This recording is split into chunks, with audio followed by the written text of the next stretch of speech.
Right, welcome back. This week we're looking at endurance. The step after self-control. After you were able to obtain self-control, you have to continue to keep your self-control, and to do that you have to develop endurance. When things get difficult, you have to endure. Long-distance runners have endurance. Football players, anybody, every kind of athlete has some kind of endurance in their sport. It's very applicable in the Christian life. Paul even talks about having endurance in the race of life. The Hebrew writer, throw off everything that hinders you so you can run with the perseverance of life, or something along those lines. It's extremely important to have endurance. Why? The first question we need to ask is, why do we need to have it? Why is endurance so essential to the Christian faith? Paul answers that in 2 Timothy. 2 Timothy 2 verse 12. If we endure, we will also reign with him. If we deny him, he will also deny us. If we endure hardships, if we endure things in Christ's name, if we endure persecution in Christ's name, he will reward us for it. But if we deny him and say, he's not really true, or you just kind of back away with your beliefs and conversations with people or whatever, he's going to deny you.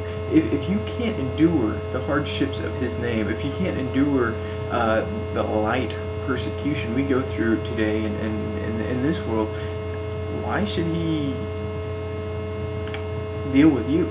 You know, why? If you deny him, and if you don't endure maybe someone poking fun at you, if you don't endure whatever might happen, or people bashing on your beliefs because you actually believe in Christ, or how you believe in Christ, or whatever it may be, what does he care? I mean, and he cares about everybody, but he wants you, because as a Christian you are selected, and you are supposed to be an elite person in this world. Everything you do should be for the glorification of God. And if you don't do that, you're denying him, and when you do not follow his ways, why should he accept you into his kingdom later? So it's very important to endure, because when you endure, you reign, and when you just fall away and you don't do anything, it's death in all essentialness. We do have several examples of endurance. James 5 verse 10 and 11. Brothers, take the prophets who spoke in the Lord's name as an example of suffering and patience. See, we count as blessed those who have endured. You have heard of Job's endurance and have seen the outcome of the Lord. The Lord is very compassionate and merciful. Job, 42 chapters long, can't really get into it too much, but Satan has his way with it. God says, try whatever you can. Job will persevere. Job will get through it. And Job does. You look at Isaiah. Isaiah had some opposition. He eventually, by tradition, it tells us that he was sawed in half for what he said.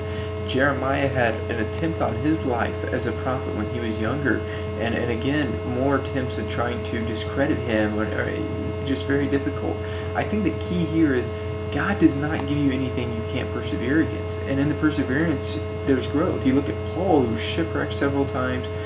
He was given the rod, he was stoned, all these things, but you know what, he persevered through it, and you know what, he was one of the happiest people. If you look in Philippians, he was full of joy all the time, and he was a man that in his darkest times he knew he could rely on God. And when he was in the jail, what did he do? He sang. You know, when he, in his darkest times, he relied on God even more, and through that he was able to endure some of the toughest things any Christian has ever had to. You know, there's many examples of this, and the early believers. One man was roasted on a spit like a pig. He said, I'm done on this side, turn me over. As he was burning alive, he says, hey, turn me, I'm not done, you got to get me more on this side. He was making fun of them, and he could endure it because he knew God would not do anything he couldn't take. And so when we understand that whatever we can't handle, he won't put us in. If we can't control ourselves in a situation, he won't put us there. I think that gives us a lot of credit, and we have to look at that as a positive thing. If we couldn't handle today's society, which might be more evil and more affecting and flooding than any other society before, if we couldn't handle it, he would have put us in the Middle Ages. He would have put us in the Dark Ages. He would not have put us in a society where we couldn't handle it. So I think that's a very huge encouragement when we look at it from that direction. And it says, finally, we're going to go over to Galatians chapter 6. 6, 9, and 10. So we must not get tired of doing good, for we will reap at the proper time if we don't give up. Therefore, as we have opportunity, we must work for the good of all, especially for those who belong to the household of faith. Alright. Easy stuff, okay? Don't tire of doing good things. Your faith will propel you to do good things, and if you can't handle them, God's not going to tell you to do them. It's very simple, very easy to understand that. But don't tire of it. When you tire of it, it's no longer from God. When you tire of it and you do it as grudgingly, it's not worth it. Don't tire of doing good.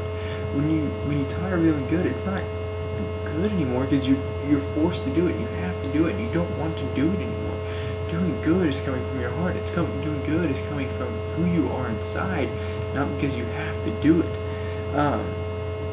We must work for the good of all. The works that we do must come from good, not for everyone, not just for a couple friends that you have in church, but for the entire body. It says, especially for the believers in faith, for the household of faith, for everybody that is a Christian, everybody that's a believer. That's who we need to do good for, because it shows unity. It helps each other get to heaven. That is what we cannot tire of doing good for, because we must be aids for each other. We must work with each other to get to heaven, and we have to do good through that. We can't tire of that, because if we tire of that, our entire faith will diminish and not be worth nearly as much as it needs to be. Thank you very much. You guys have a great week. Thanks.